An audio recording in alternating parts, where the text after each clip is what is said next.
Right. Bruce Arthur, Toronto Star. You guys came into this series thinking that Cleveland was vulnerable and things were different. After these two games, what do you tell yourselves about yourselves as a team that allows you to believe that this can still happen in this series? I mean, we thrive off adversity.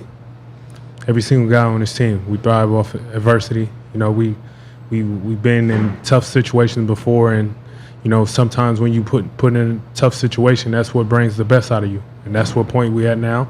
You know, like I said, it's the first team to win 4. You know, we understand where we at, and we're gonna fight.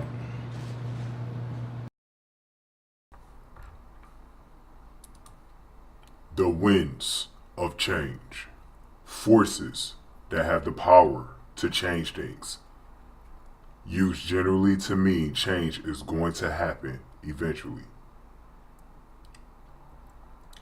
Usually happening in a situation where a recurring theme takes place over and over again and eventually comes to an end.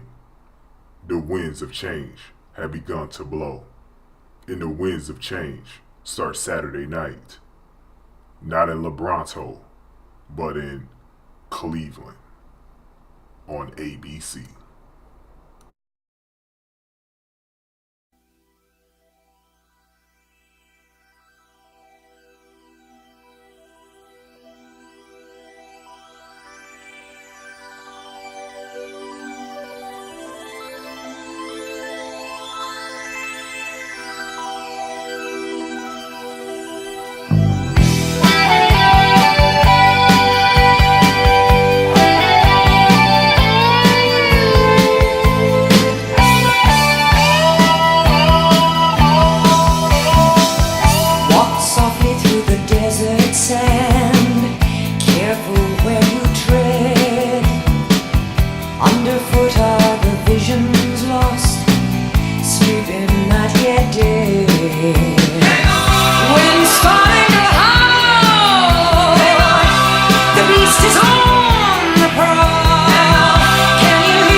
What's going on, people? This your boy Ace Take again.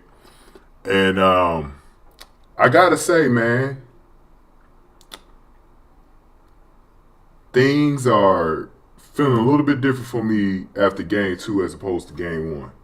I had a negative outlook after game 1. And after game 2, I'm kind of at peace with myself because two things can happen on Saturday. Like, two things can happen. Either we'll know the series ends and then we can make some necessary changes on Tuesday. We could talk about them starting on Tuesday. Or we could possibly be starting to see the beginning of one of the biggest turnarounds in sports history. I mean, it's one or the other. But I think that's why I'm at peace, because I know one or the other is going to happen and the pressure is off. Now, after the game, I'm a little bit, again, I am a little bit depressed. So I know Tony's watching the game. She's the first person I call because of the fact that I'm going to work with her at the studio later tonight. So I'm actually about to go pick her up. I told her I was going to pick her up. I'm going to go pick her up after I edit and render this video and get to the damn studio tonight. And after I was done talking, I talked to her like real quick. I talked about the game a little bit. Then I said my mind needed a shift. And there's one guy that I know I can call who's a sports fan who is very positive after losses. And luckily I got this guy in my life. His name is Dave Come Alive. And Dave Come Alive is a very good friend of mine. He's from Vancouver. He's, every time I do a movie out there, a lot of times he lets me stay at his crib. So it's all cool. I never had to get a hotel when I go out there. He always be like, hey, come over here and do the damn thing. And so I called him, knowing he used to be a Vancouver Grizzlies fan. Then when the Vancouver Grizzlies moved down to Memphis, instead of sticking with the Grizzlies, he became a Raptors fan as soon as they moved. So I just talked to him about the game, and he's one of the most positive people ever. And I should have called this guy after Tuesday because I definitely needed him then. And I think that's why I'm at peace. My mind's at peace right now because of what he told me. He told me something that I didn't expect to hear, though. And even at times, as positive as he could be a realistic person as well. So he's not one of these guys who everything is like, everything is heaven or whatever. Like, he's a guy that will bring the real every now and then as well. So, but I'm talking to him, and there's just nothing but positive vibes coming out and everything. And like, what he's telling me is that he's telling me that he believes the Raptors are winning Saturday night. Now, it kind of struck me a little bit because I wasn't prepared to hear that from any Raptor fan after the night. And I don't know if that was just him wanting to see them win on Saturday or he really believed it, but I don't know. It was something about his energy that I was feeling like it was like one of these things where he just was like, dude, he was like, he thinks that the Raptors hit rock bottom tonight. And he says, when you hit rock bottom, and we all know the saying, when you hit rock bottom, you only got one way, and that's to go up. And the Raptors absolutely hit rock bottom at the game, too. Disappointed game 1 finish. I think we probably should have seen this coming, that this was going to happen in game 2, right? And I think a lot of us were blind to the fact of how big that loss was on Tuesday for this team and how it got in their mind, because it clearly just got in their mind. It wasn't nothing physical. It was just, it got in their mind, and they knew they just couldn't stop Cleveland worth of anything. But one of the things that's interesting about him saying that is that this is literally a situation where the odds are totally stacked up against the Raptors. They don't win in Cleveland. They never win in Cleveland. They rarely do it. And people are expecting them to get swept. They think the series is over. They think they're going to get swept on Monday. This team doesn't have a chance. And it's like they are major underdogs. But it was something that he said that made me think that something might be unexpected, just like that Utah Jazz win over the Rockets last night.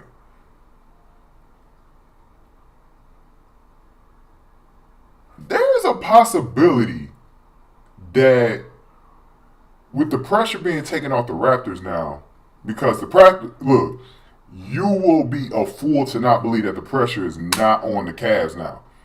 They got people thinking they're the better team now, and I actually believe that the pressure is now on Cleveland to sweep the Raptors, because to me the Raptors are a really good team. Like, I don't care what happens in this series, they're a really good team. They didn't get to 59-23 for no reason in the first seed in the East. They just haven't figured out how to beat LeBron James yet. And that's their kryptonite. Look, Michael Jordan had kryptonite. He could never beat the Celtics, and I believe he would have eventually beat Larry Bird in the Celtics, but the problem was they actually got dethroned by the Detroit Pistons, which was the team that picked up right where the Celtics left off, and they were the team that started beating the Bulls and eliminating them. 88, 89, 90. Then finally in the fourth year in 91, Jordan finally got past the Pistons. And so that's what's making me believe, and I can even say this. I think going through those ass whoopings, you eventually learn how to win. Going through ass whoopings, you eventually learn how to beat opponents that you're not supposed to beat, or that seem like they're overpowering you. Like, those opponents can only be strong against you for a limited amount of time. I mean, it doesn't happen forever. Eventually, if you keep facing somebody enough times, the opponent is going to figure you out. And I believe that they're eventually going to figure LeBron James out in this series. Not next year, in this series. They're going to figure it out in the middle of the series.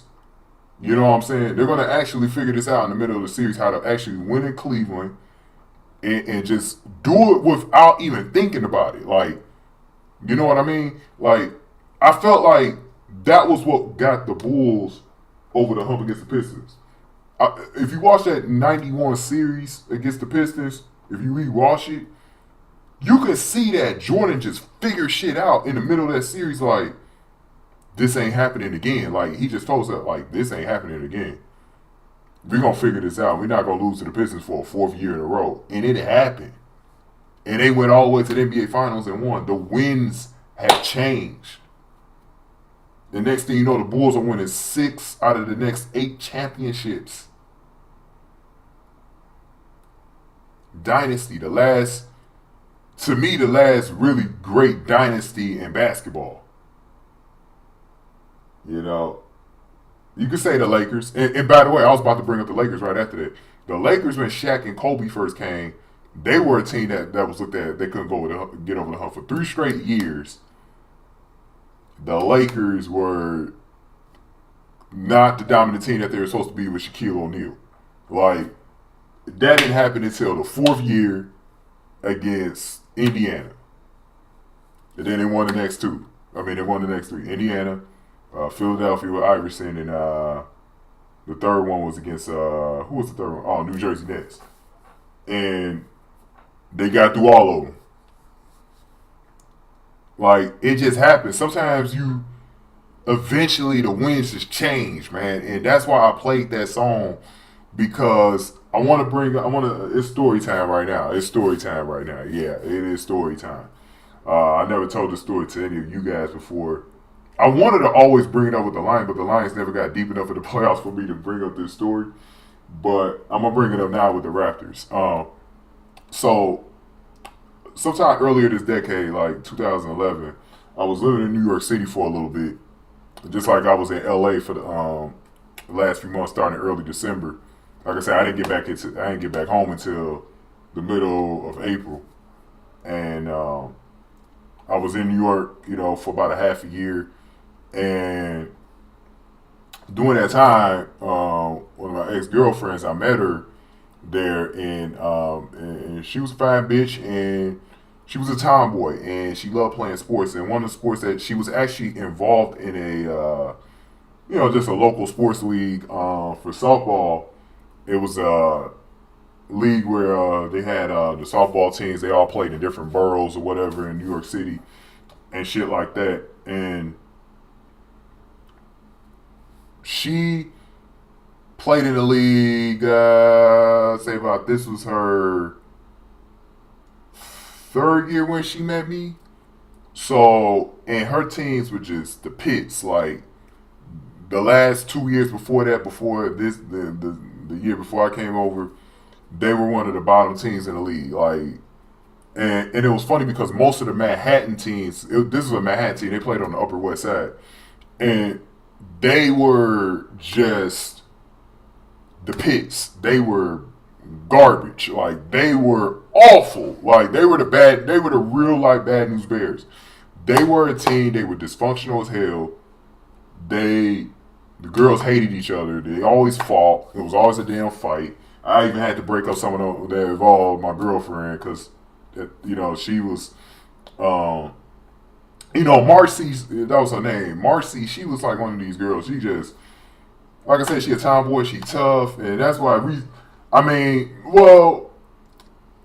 if I had kept on living in New York, and I was only in New York because of a movie that we were filming there, and I was like, I couldn't see myself like being with her long term because she was like a very feisty person, a very masculine type of person, and just had a lot of masculine energy, and she was just rough and tough. I had to break up a few of her fights and stuff like that. I always tried to get to one of her games when I wasn't filming, and but every time I watched one of the games, it was dreadful. That whole damn summer was just dreadful, and I was exposed to some really bad softball. I mean, this was the pits. I mean, some of these girls did not catch well, did not pitch well, did not hit well.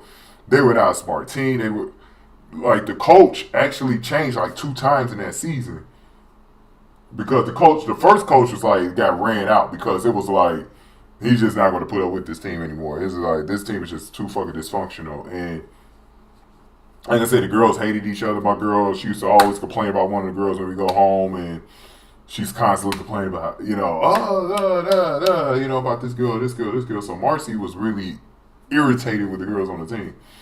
And one of the things that started coming up was that there was this talk that a lot of the girls were either going to retire from the league and just go on to other things. I think like 2 of the girls were becoming moms, so they couldn't play the next summer anyways.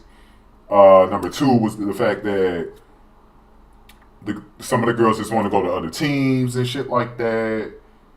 And it was just one of those things where just girls were talking about breaking this team up, because there was a few other teams that were opening up around town. Like I said, the league is run borough to borough, including New Jersey, and they had a team. They were going to do Connecticut, so there was going to be a team in Connecticut the following year. There was going to be a team in Mount Vernon. Now, the team in Mount Vernon was going to be really fucking good because there was a lot of girls that were going to switch over to this team. And my girlfriend was thinking about going over to that team because my girlfriend was actually probably, I won't say she was the best player on the team, but she was top 2, top 3. Like, she knew how to play. She was just on a really bad fucking team. The others around her was just really fucking bad. And so she was like just really good. And she wanted to be on a playoff contender. She didn't want to quit the league. She was young, she was like, only 23. And so she had a lot of baseball or softball left in her. Softball. And so she didn't want to quit yet. And, she was going to do that the following season. But there was a change. So towards the end of the season, there's this one girl on the team. It's like a rocker chick, and she's on the team. And she's one of the not so good players on the team. But she was one of the girls that she was just like an isolated type of girl. Like, she didn't really like the girls either. She was just like emo-ish, and this is a rocker chick, steady rocker chick. And she was like Kelly Leak. Like, she was just like smoking cigarettes all the time, drinking beers, showing up late for practice and games and stuff. Like, she was just a nuisance. But one day she just, she got the rocking her favorite songs and shit. And one of the songs she played was from one of my favorite bands called Jefferson Starship. And the song is called Winds of Change. And I had, at the time when she played the song, I hadn't heard it in a few years, like, and she just started blasting it. And I don't know what it was. It was like something had came over her though to play this song. Like she played the song like 2 times in a row. And she didn't play the other songs 2 times in a row. She played this one like 2 times in a row. And some of the other girls started taking to it like winds of change. Like it started like accumulating their minds change. Like the playoffs were right around the corner. Like the first round of playoffs are basically an elimination round. It's all the bad teams in the league, all the bottom feeding teams. Elimination round, like this determines which teams towards the bottom will make it into the playoffs. And usually the teams that get right into the playoffs, they are like exiting, right away because it's all good teams in the playoffs, right? So before the season ended, before that game, rather, let me back up. The game before, they had hit rock bottom, the team. There were a lot of girls that was like, I'm not even coming back to either play the remaining games of the season or the playoffs or whatever. They're like, I'm out. Because the team get to the score. 49-2. They lost 49-2 to, at that time, the best team in the league. They played in the Bronx. The best team in the league played in the Bronx. And they beat them 49-2. That is unheard of in baseball or softball at any level. You rarely see anybody score 49 runs without surrendering. Like just saying, we're not going to play anymore. But the team just took the ass whooping. They scored 49 fucking runs in the game before. Like, they were clearly overmatched. And that was going to be the last straw for a lot of the girls. But the rocker chick played the song Winds of Change after the loss. And that changed the mentality of the team. They had 2 more games left in the regular season. And they won both of them.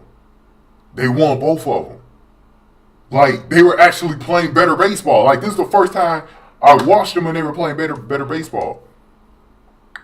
Then in the elimination rounds, they were actually winning. They were on a winning streak. Like, they were actually on a fucking winning streak.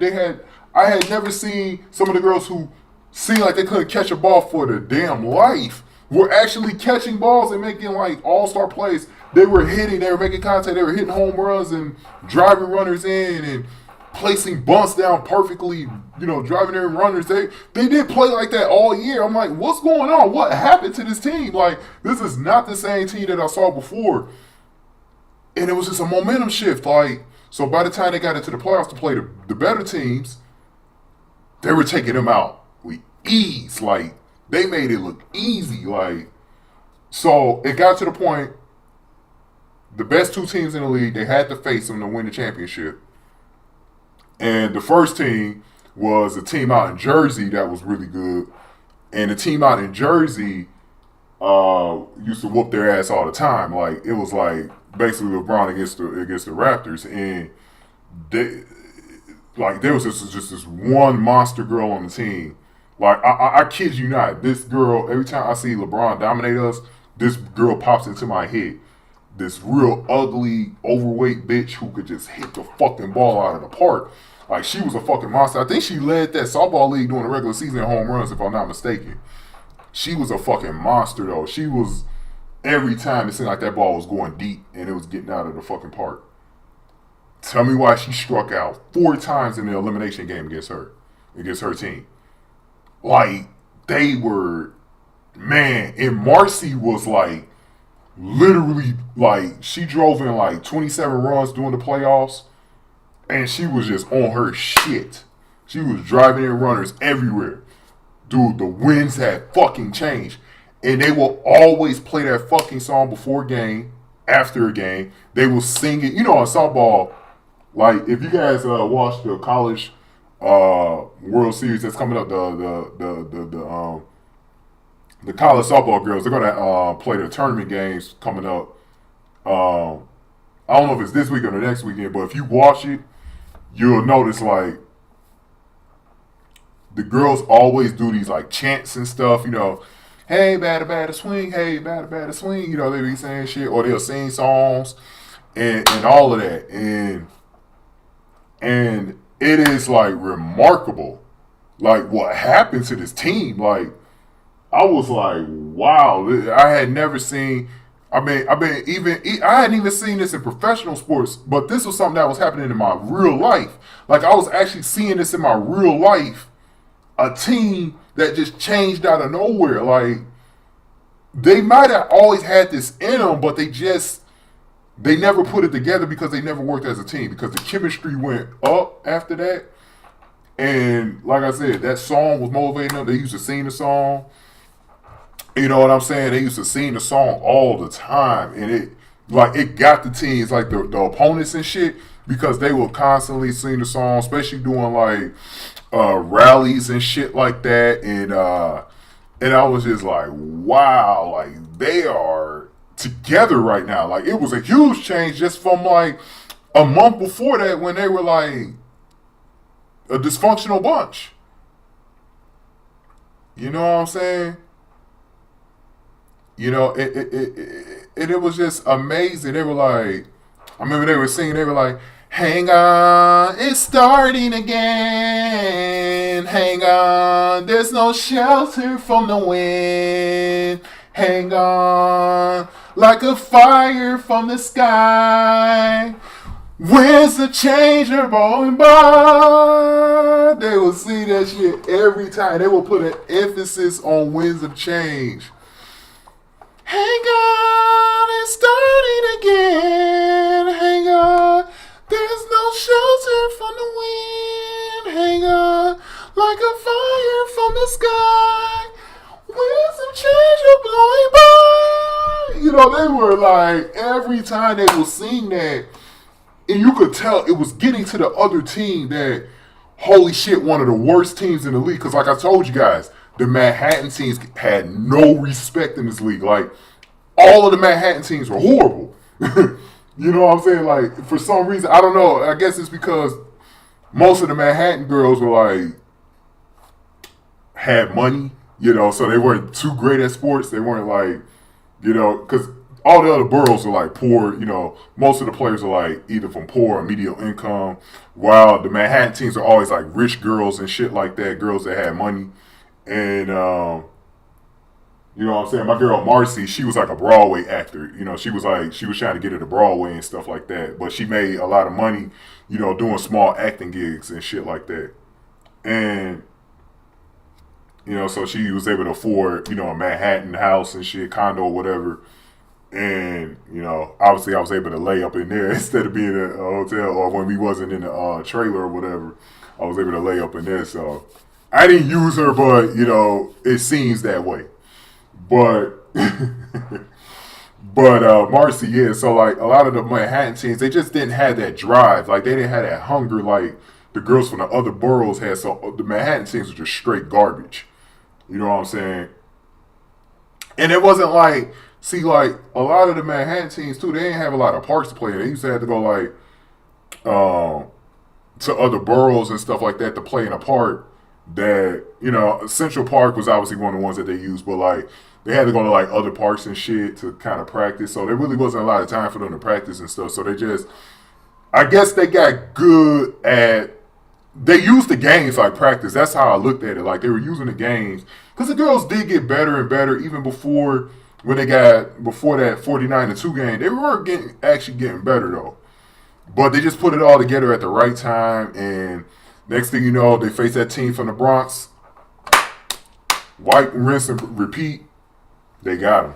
Championship won.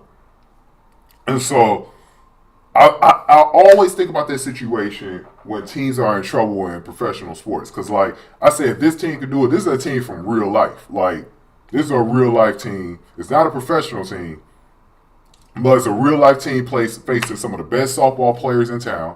They had a lot of softball leagues in New York City, but that was one of the bigger ones that they had.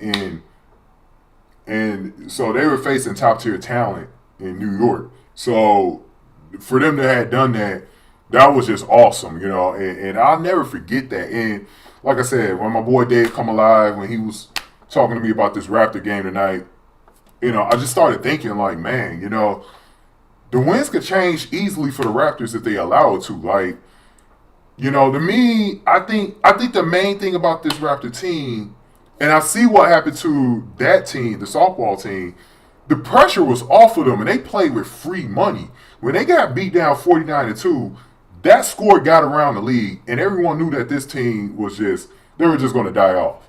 You know, a lot of people were starting to say that's the worst team in the league. So when they shocked everybody doing the rest of the playoffs, they were shocking people the rest of the playoffs because nobody believed that they could get it done. And so when I look at the Raptors, by losing game 2, I think the pressure is off of them because people are expecting them to get swept, their season to end on Monday. You know, LeBron James is going ahead to take care of this game 4. I don't know if he didn't tell Drake like John Wall, I'm not coming back to Toronto game 5, but what's unique though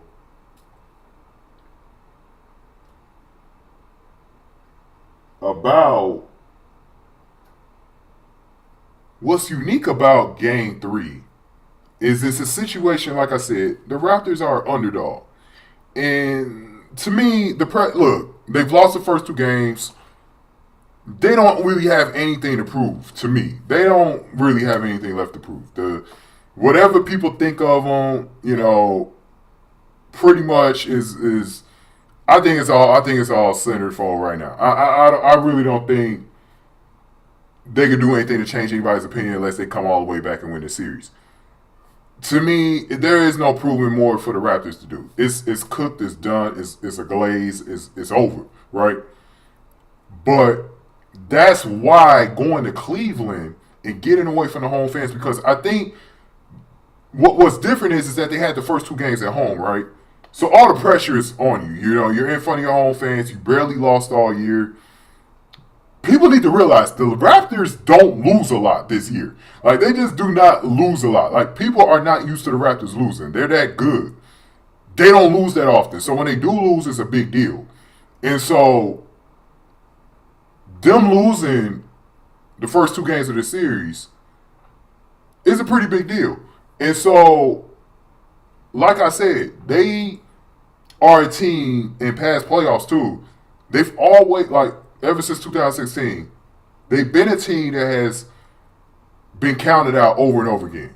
And somehow, some way, even I keep bringing up the Wizards series. People counted them out at game 4. People were calling for Wizards in 6. Like the Wizards was going to win 4 straight games on them. Now, I know the Wizards ain't no fucking Cavaliers, but that's the type of shit. They're used to, you know, when the chips are down, just keep playing. And I'm listening to the players tonight, their post games, especially Lowry and DeRozan. Unlike Tuesday, it looked like I was listening to their funeral. I was listening to the press conference tonight. It sounded like they're ready for game 3. It sounds like, I don't know. When I was looking at them, I looked at a couple of guys who are like, they actually look more focused. Whereas like Tuesday night, you could tell they just lost a tough game. And maybe sometimes blowouts will do that where the losses aren't tough. Like this isn't even in a blowout, this isn't even the worst loss in Raptor history. Game 1 is still the worst loss in Raptor history. Like, I guess because it's a blowout. When it's a blowout, you know the game is over with. You know, the game was over by about 7 to 8 minutes to go, right? So you pretty much realize, like, okay, the season's pretty much over for the Raptors, right? So I'm looking at Lowry and DeRozan. I'm trying to read their chemistry, their body language, and they look like 2 guys who look like they want to go into Cleveland so badly to get away from Toronto right now, get away from all the disappointment that they got, and just going into, hey, it's just them and the team. Them versus Cleveland, them versus everybody. Detroit versus everybody, right? But in this situation, Toronto versus everybody. Like, that's what it is in Cleveland. Like, nobody's picking you to win. Nobody expects you to win. Everybody expects your season to be over on Monday. Hey, What more is there for you to prove? You have no pressure. The pressure is on LeBron James because of one fucking reason. Some of you guys that keep making fun of the Raptors and all that shit, you have to realize this is an actual good team, though. And so, they just can't beat LeBron, right? But this is an actual good team. This is a team that was picked up. There's a reason why this series has been magnified the first two games. It's because people expected the Raptors to do something different this year. Okay? Like, they actually had a chance against the Cavs. The Cavs won 7 games against a garbage-ass Pacers team, right? So people had high expectations. Hey, the Raptors got to be better than the Pacers. So what happened is that they lost the first 2 games. So now the Raptors are actually looking like they're not better than the Pacers. That's basically what it's looking like. Okay? So, when that's not the case. So what people need to realize is that something that's never happened with LeBron and the Raptors is actually the Raptors winning on his floor in the playoffs. I want you to think about something. Okay? What if the Raptors win a game in Cleveland? A team that's supposed to be dead. Look, playoff Barney got kicked around tonight. He got kicked around, beaten the fuck up, glass shattered over his forehead. He's out. He's one. My boy Crad TV watching this. I know he's a wrestling fan. 1, 2, 3. Ding, ding, ding. You know what I'm saying? What if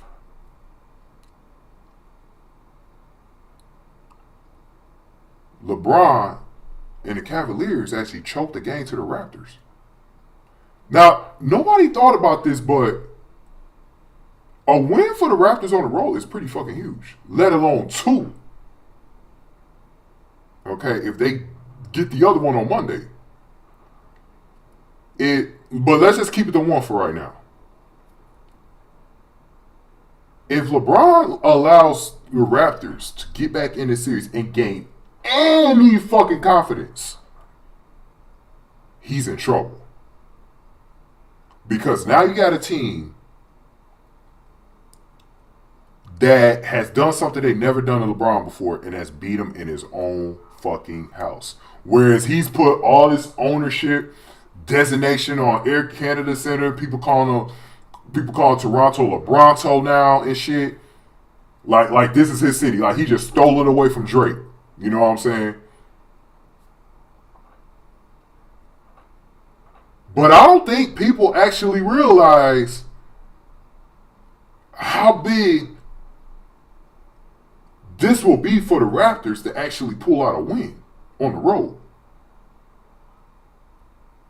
Think about it. This is a team that was 59-23. This is a team that somehow got through that tough Wizards team and won a playoff series. For the second straight year in a row, they've won the first round of the playoff series. They've been battle tested the last 5 fucking years in the playoffs. They've been battle tested. Them accomplishing a road win is huge because that means you figured out how to beat LeBron James. You have some tape now on how to beat LeBron James. And that's what's troubling. That's troubling. That's not good. Look, it is super important. And I want people to realize how important it is for LeBron to sweep the Raptors. He must sweep the Raptors. And I'm not talking about no 5 games. I'm talking about he needs to sweep. Listen to me. He needs to sweep the Raptors. Okay? He needs to sweep the Raptors. He cannot afford for a team like the Raptors to gain any fucking confidence. I've watched all 88 games before the series started. This includes the playoff games. 88 games of the Toronto Raptors this season. This is a team, if you give them any sort of confidence, they will kick your fucking ass. And my Pistons fans know this because they got fucking swept by the Raptors. this season, the regular season. You do not give this fucking team any light, bro. I'm telling you, it will change the series big time if LeBron loses on Saturday. Or even Monday. A chance to close them out on Monday. Niggas, we better not be talking about Game 5 on Monday night, Tuesday morning. We better not be talking about Game 5. So I'm going to tell you what, it's going 7. It's going 7, and all chips are on the table in Game 7 on Mother's Day.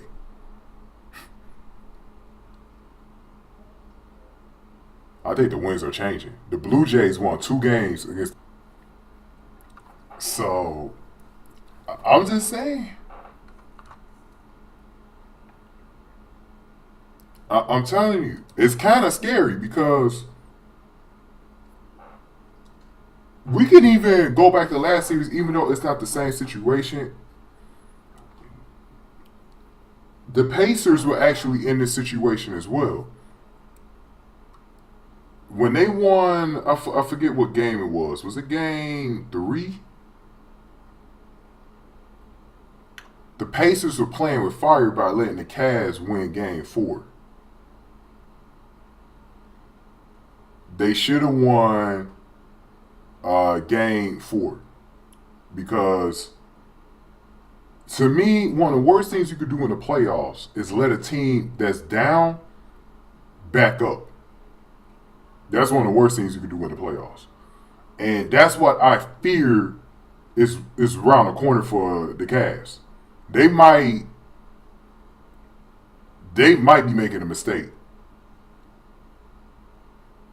They might be making a mistake. And it just depends on, like I said, there's no guarantee the Raptors are going to win or lose. But I'm just saying, get ready for it. Because if they win, the winds have changed. If they win, this is a different series. We're talking about a different series. We are talking officially about a different series because this is a team that has gained confidence. This is a team that if they just win one game in Cleveland, you know the Raptors are for real. Because that means that, because they could easily just, like I said, they got nothing to play for. They could easily just lay down the next 2 games and just end the season. Get their paycheck, get ready for next season. But in my opinion, I think they're about to surprise some people. We'll see what happens. The winds have changed, peoples.